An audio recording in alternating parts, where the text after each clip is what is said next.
कानून नाफिज करने वाले इदारे लाहौर में पुलिस एहलकारों की टारगेट किलिंग में मुलव्वस नेटवर्क के करीब पहुंच गए। मुलजिमान के जेर इस्तेमाल गाड़ी की हतमी लोकेशन ट्रेस कर ली गई। वारदात बाकायदा मनसूबाबंदी के तहत की गई।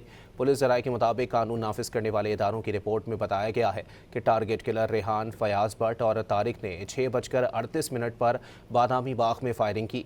खान चौक के करीब टारगेट किलर्स ने सब इंस्पेक्टर और कांस्टेबल को शहीद किया। टारगेट किलर्स ने हमले में क्लाशनकोफ इस्तेमाल की।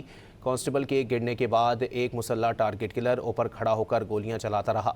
टारगेट किलिंग की वारदात बाकायदा मनसूबाबंदी के तहत की गई।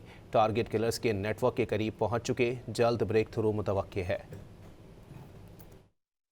कानून नाफिज करने वाले इदारे लाहौर में पुलिस एहलकारों की टारगेट किलिंग में मुलव्वस नेटवर्क के करीब पहुंच गए। मुलजिमान के जेर इस्तेमाल गाड़ी की हतमी लोकेशन ट्रेस कर ली गई।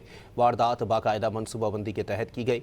पुलिस जराये के मुताबिक कानून नाफिज करने वाले इदारों की रिपोर्ट में बताया गया है कि टारगेट किलर रेहान, फयाज भट्ट और तारिक ने 6:38 पर बादामी बाग में फायरिंग की। खान चौक के करीब टारगेट किलर्स ने सब इंस्पेक्टर और कांस्टेबल को शहीद किया। टारगेट किलर्स ने हमले में क्लाशनकोफ इस्तेमाल की। कांस्टेबल के गिरने के बाद एक मुसल्ला टारगेट किलर ऊपर खड़ा होकर गोलियां चलाता रहा। टारगेट किलिंग की वारदात बाकायदा मनसूबाबंदी के तहत की गई।